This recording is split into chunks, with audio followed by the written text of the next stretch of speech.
Vamos a iniciar con el estudio del Evangelio de Juan y me gustaría que me acompañaran a Juan capítulo 1, versículo 35.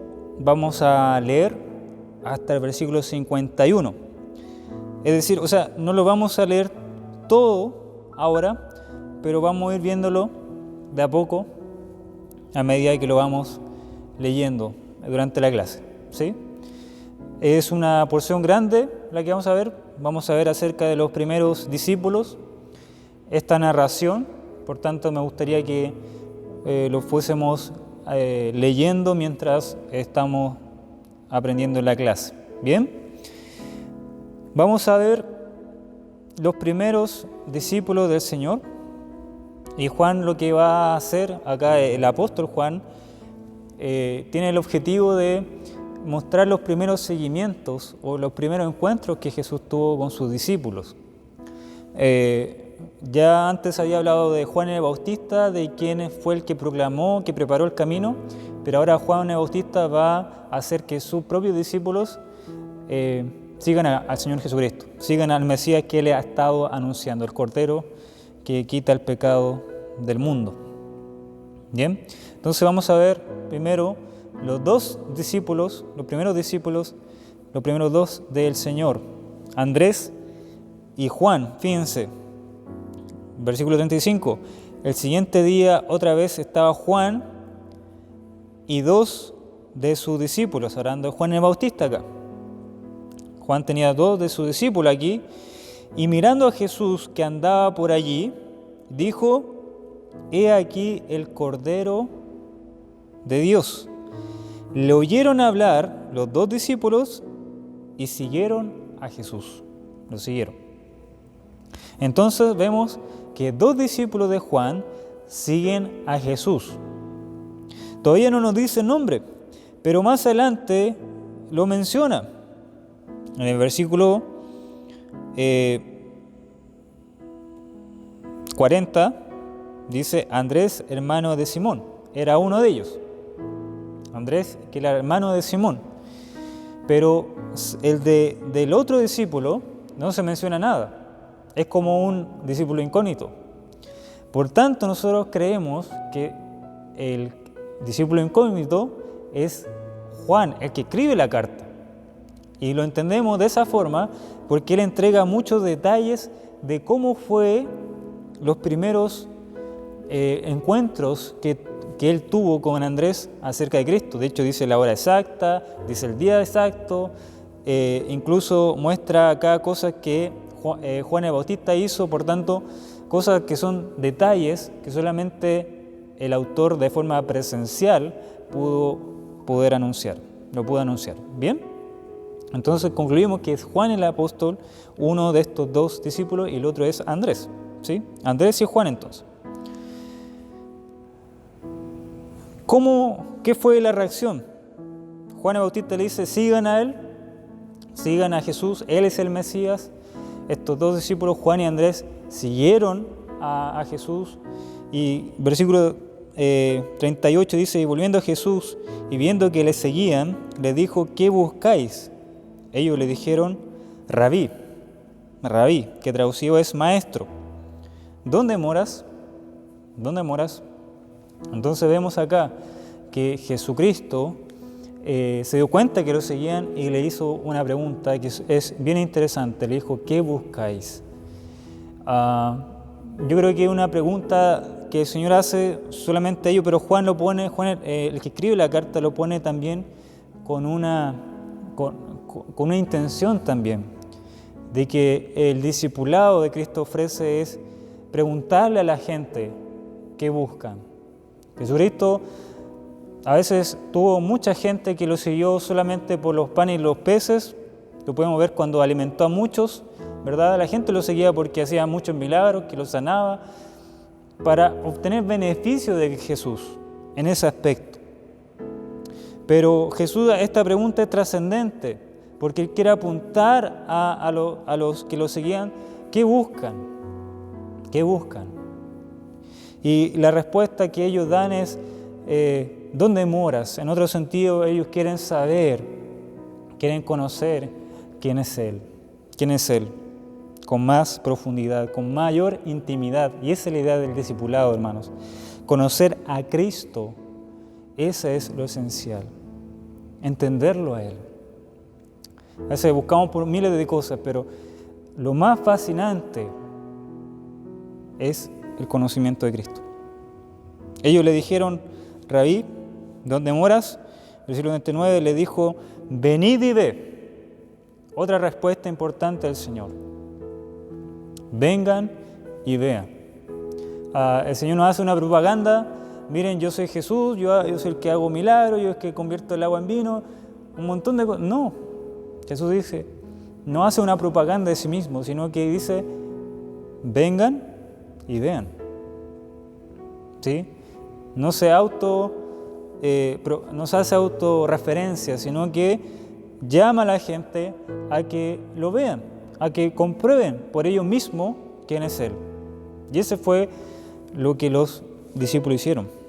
Y hace un llamado, Señor, a toda persona que vayan a Él y vean y comprueben si realmente es el Hijo de Dios y comprueben si realmente es el Mesías prometido, el Salvador del mundo. De hecho, Juan, que escribe acá, Juan el apóstol, que escribe este relato, me imagino que tiene una intención de llevar al lector a que siga este llamamiento del Señor. Vengan y vean.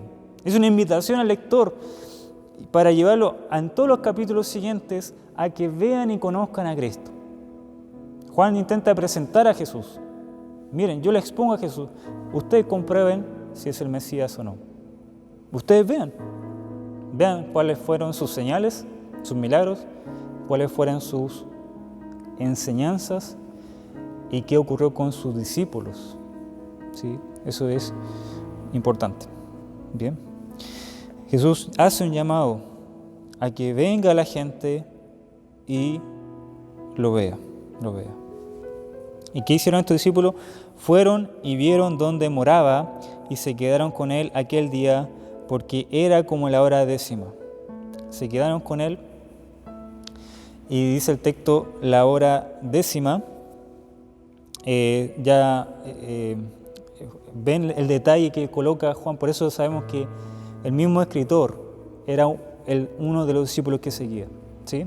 El mismo escritor, por el detalle, era la hora 10. Alguien que estuvo ahí pudo saber eso, ese detalle. La hora 10 significa que eran, dependiendo del calendario romano, está el calendario judío, pero los teólogos se inclinan a creer que aquí Juan se refiere al horario de los romanos, que sería para nosotros como las 6 de la tarde. Y esa hora era donde ya se oscurecía. ¿Sí? Bien, entonces después de ese versículo 40, Andrés, hermano de Simón Pedro, era uno de los dos que habían oído a Juan, es decir, a Juan el Bautista, y habían seguido a Jesús. ¿Sí? Ya sabemos un poco más de detalle de este primer discípulo, que fue Andrés, que tenía a su hermano Pedro. Ahora, lo interesante de Andrés es que él enseña a Jesús a su hermano. ¿Sí? Y ahí uno entiende lo que significa también el discipulado. El discipulado no es solamente, hermanos, yo poder conocer a Cristo simplemente, eso es lo fundamental del discipulado, pero también lo otro del discípulo de Cristo es aquel que también comparte a otros con su vida, con su testimonio, comparte a otros de Cristo. Y lleva a la persona a que miren y vean a Cristo y lo sigan a Él. Ese es el discipulado. Nosotros estamos llamados a ser discípulos, pero también a ser discípulos de Cristo. Que otros, ser un puente, un canal, para que otros puedan también llegar a los pies del Señor. Y eso es el ejemplo que podemos ver en Andrés, que a su familiar, en este caso Pedro, a un cercano, le pudo compartir de Jesús y le dice, versículo 41, halló primero a su hermano Simón y le dijo, hemos hallado al Mesías, que traducido es el Cristo. ¿Qué significa Mesías? ¿Qué significa Cristo? El ungido de Dios. Entonces, está diciendo que hemos encontrado al ungido de Dios. ¿Quién era el ungido de Dios? Debemos entender el Antiguo Testamento.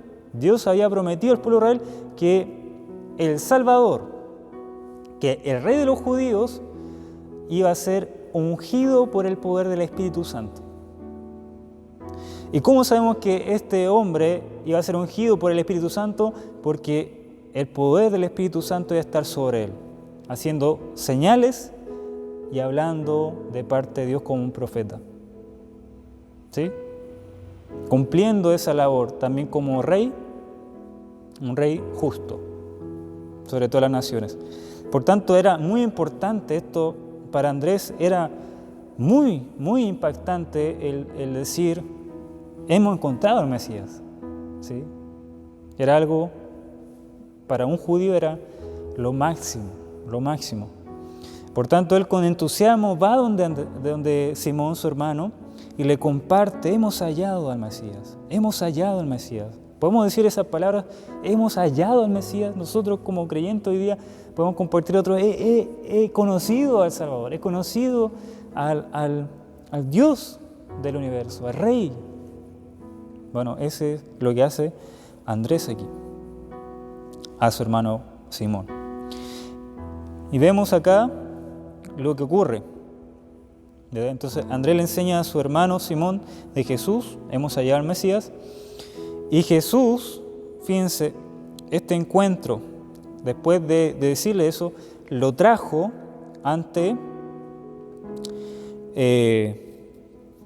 lo llevó ante Jesús, y fíjense lo que hace Jesús. Jesús, hermanos, cada cosa que el Señor hace es algo impresionante. Dice, y mirándole, Jesús dijo, mirándole, ya hay algo ahí también. El Señor, la mirada del Señor debió ser impactante. Que el Señor te mira, te puede mirar cualquier otra persona, pero que te mirara el Señor era algo muy diferente. ¿Por qué? Porque el Señor mira y conoce todo lo que hay en el corazón del hombre. Imagínense eso. Y el Señor mira a Pedro, a Simón, mira a Simón y sabe quién es Simón. Sabe el pasado de Simón, sabe el presente de Simón y sabe el futuro de Simón. Y fíjense, no solamente lo mira, sino dice el texto que le dice esto, dijo, tú eres Simón, hijo de Jonás. ¿Sí? Yo te conozco. Tú eres Simón y eres hijo de Jonás. Tu padre se llama Jonás. Tú serás, fíjense, tú serás llamado Cefas. El Señor lo que hace acá, le cambia el nombre a Simón. ¿Y qué nombre le pone? Le pone Cefas. Y aquí nos dice, ¿qué quiere decir? Pedro. Significa Cefas y quiere decir Pedro. Cefas es en el idioma arameo. Y Pedro es en el idioma español, pero en el griego es Petras. ¿Qué significa Petra? Significa piedra. ¿Qué está haciendo el Señor acá? ¿Por qué está cambiando el nombre? ¿Qué quiere enseñarnos con esto? Está enseñándonos que el Señor conoce la vida de alguien y puede cambiarla, puede transformarla. ¿Por qué? Bueno, en el Antiguo Testamento, cuando Dios cambiaba el nombre, por ejemplo, cuando a Jacobo le llamó Israel, ¿verdad? Muestra una autoridad sobre un hombre. Cuando alguien pone un nombre a alguna persona, eso es una demostración bíblicamente de autoridad.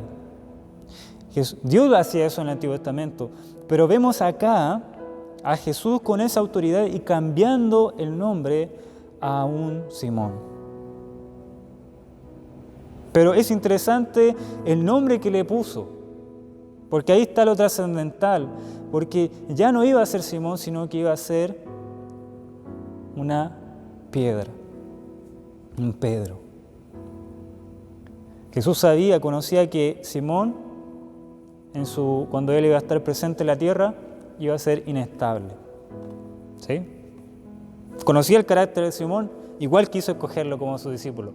Alguien inestable, alguien que iba a ser muy pasional, que iba a negarlo 3 veces, que iba a prometer cosas sin pensarlas, alguien inestable, alguien emocional. Pero el Señor le dice, yo te voy a poner Pedro. Es decir, yo te voy a cambiar el nombre, pero voy a cambiar tu carácter. A eso se está refiriendo el Señor. Tu carácter va a ser transformado por mí. Hermanos, cuando alguien conoce a Cristo y está con Cristo, no puede ser igual como era antes. En la Biblia, cada hombre que tuvo un encuentro con Cristo, como en el caso de Simón, hubo un cambio en su vida, drástico.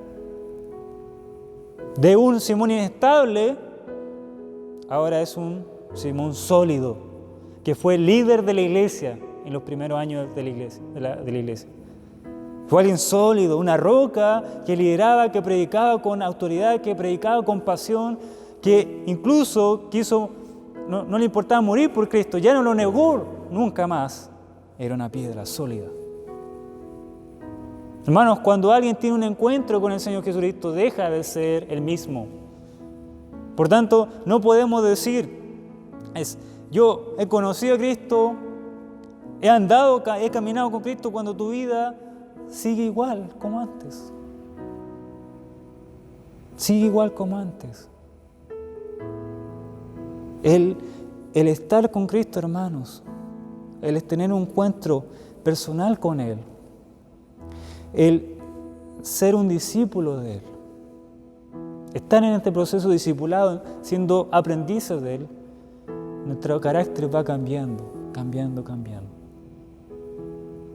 Y ya no somos el hombre del pasado, la mujer del pasado, que tenía un nombre, sino que el Señor nos va transformando y nos pone otro nombre.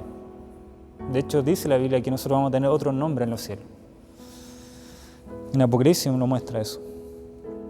Hermanos, el encuentro con Cristo es algo trascendente para cada persona. Cuando vemos que alguien tuvo un encuentro con Cristo es cuando vemos que esta persona vive distinta, que su carácter ha sido cambiado. Antes era así, antes era quizá una persona que decía mucho chisme, una persona que mentía, alguien que robaba, alguien que era un saqueo quizás, que se dejaba la plata, o alguien que quería perseguir a la iglesia, que no amaba a la iglesia como un Pablo, como un Saulo. Pero cuando tuvo un encuentro con Cristo, dejó de ser el mismo. Un saqueo que amaba las riquezas, dejó todo y las vendió. Y siguió al Salvador. Un Saulo que perseguía, que arrasaba con la iglesia, era una bestia feroz que ocurrió en su vida por ese encuentro con su Salvador. En Hechos 9, ahora no perseguía a la iglesia, sino que amaba ahora a la iglesia y predicaba a Cristo y llevaba a otros al arrepentimiento. Hermanos, alguien que tuvo un encuentro con Cristo, alguien que es discípulo del Señor, su carácter cambia, es moldeado continuamente. Moldeado continuamente por Él. El Señor hace eso en la vida de alguien. Y acá escogió un Simón que era inestable y lo volvió estable. ¿Sí? Bien, vamos a continuar Entonces el Señor demuestra aquí que Él tiene el poder de transformar vidas. Tiene el poder de transformar vidas. Eso es lo que vemos acá. Bien, vamos a ver versículo 43. Dice, vamos a ver ahora Felipe y Natanael. Felipe y Natanael. Dice, el siguiente día quiso Jesús ir a Galilea y halló a Felipe y le dijo, sígueme. El Señor está arriba, si usted ve un mapa, está en Galilea, que estaba arriba de Israel, ¿sí? La parte superior. Si usted busca un mapa, en la Biblia hay mapa atrás, usted va a ver que el Señor estaba en Galilea, ¿sí? Recorriendo. Y él quiso, y dice el texto, ir a Galilea y encontró a un hombre llamado Felipe y le dijo, sígueme. Sígueme. Esto es interesante, hermano, esto de que el Señor pide a alguien seguirlo, porque un rabí de ese momento no lo hacía. El protocolo de ese momento era que la gente solicitara a rabí, al maestro de la Escritura, lo solicitara para ver si el maestro aceptaba esa solicitud para poder enseñarle y ser su discípulo, para que esa persona fuese su discípulo. Pero el Señor no hace eso, sino que Él va en busca de Felipe. Él va en busca de Felipe y Él le hace el llamado de seguirlo. Y Felipe no tuvo opción de escoger, ¿verdad? Voluntariamente Él quiso. Nadie se puede resistir ante el Mesías, ante el Señor. Y hermanos, eso es la vida de un creyente. El Señor es el que nos llama y nos elige, aunque somos imperfectos, aunque somos débiles. El Señor es el que dice, sígueme, sígueme. La gracia de Cristo, eligiendo a hombres comunes y corrientes para su gloria. Y versículo 44 dice, Felipe era de Betsaida, la ciudad de Andrés y Pedro. Nos da otro dato acá. Si usted ve un mapa, va a ver que Betsaida está cerca del lago de Galilea, ¿sí? Cerca del lago de Galilea, dice la ciudad de Andrés y Pedro. Probablemente Felipe conocía a Andrés y Pedro. Bien, lo interesante de Felipe, y esto es lo interesante del discipulado también, es que Felipe también enseñó a Natanael, a otro conocido, no sabemos qué relación tenían ellos dos, probablemente eran amigos, y halló a Natanael y le dijo,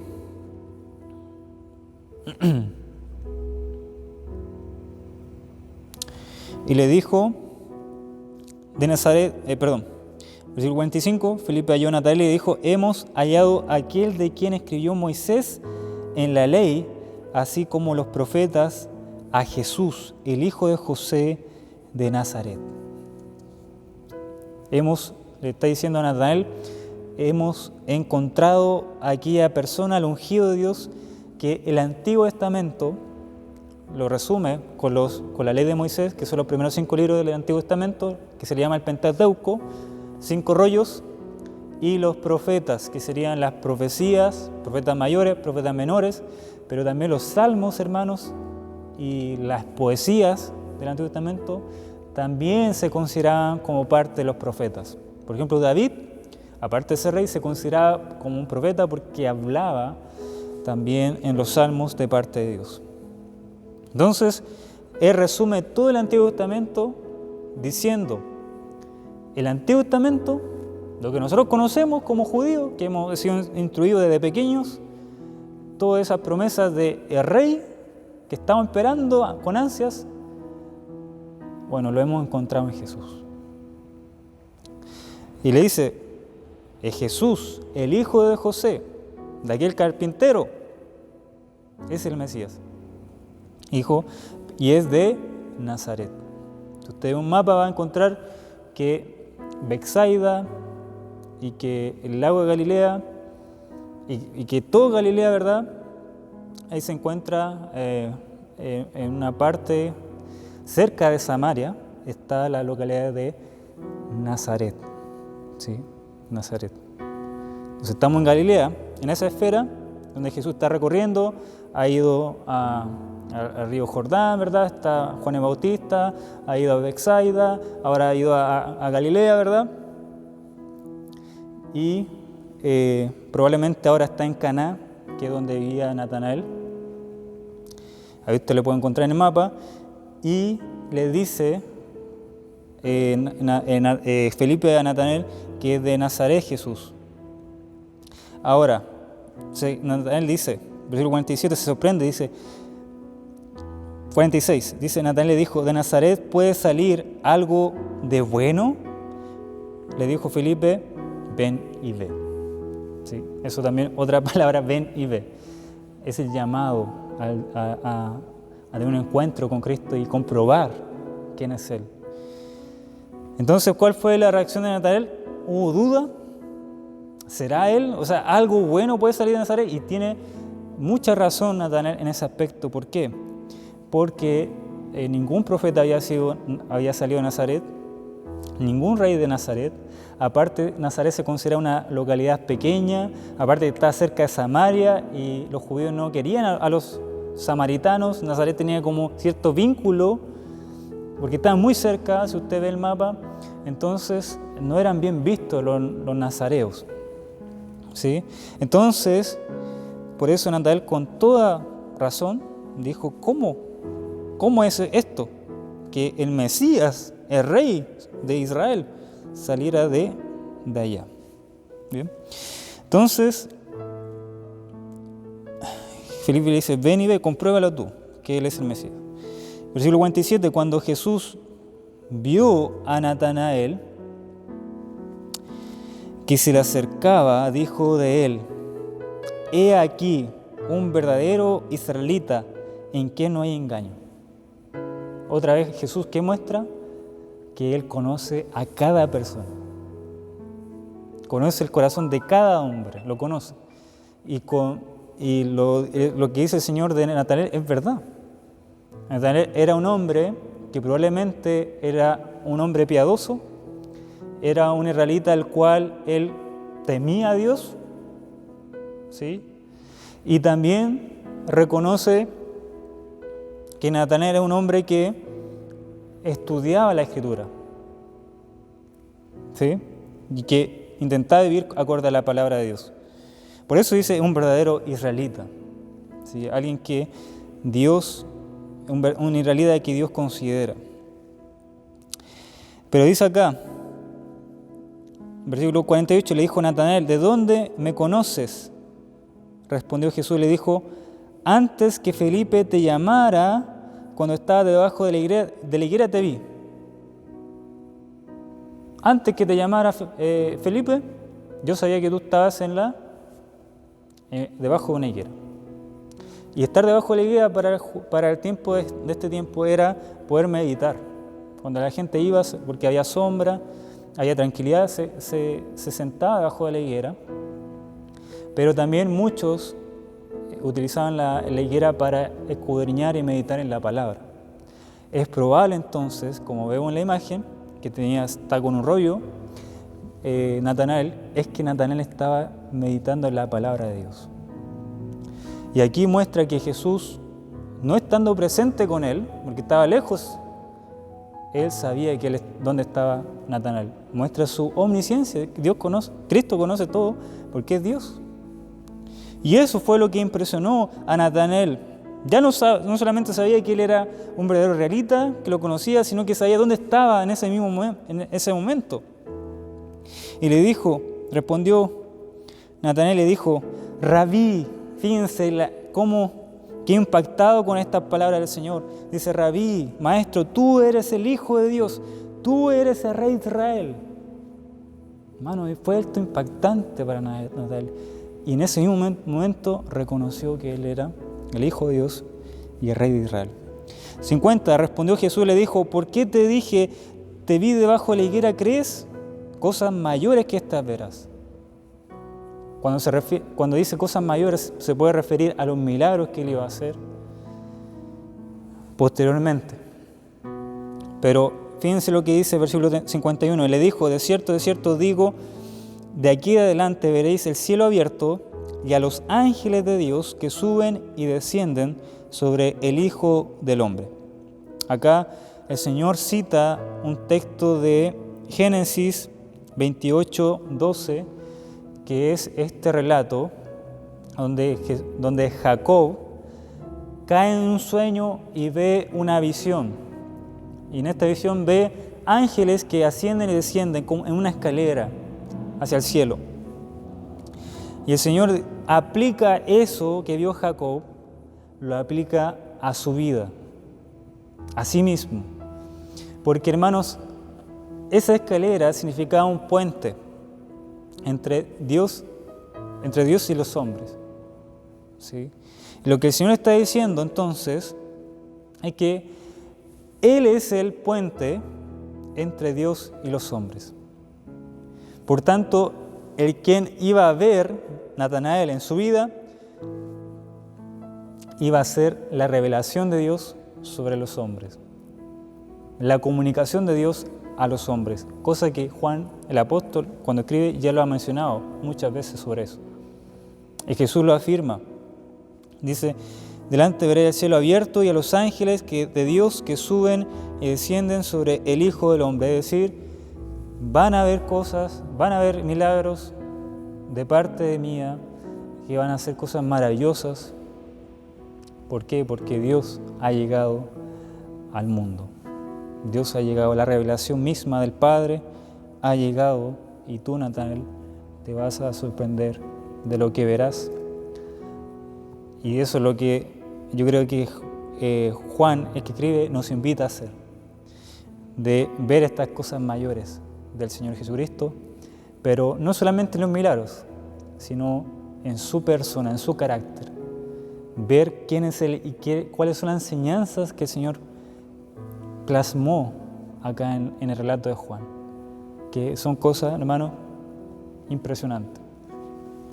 Vamos a orar por la palabra. Vemos esto del discipulado y la invitación que el Señor nos hace a nosotros de ir y verlo. Ir a Cristo y ver quién es Él. Vamos a orar. Señor, gracias le damos por su palabra y que su palabra pueda estar en nuestros corazones. Gracias por el privilegio que tenemos de abrirla y poder conocer más y más de nuestro Señor y Salvador. En Cristo Jesús. Amén.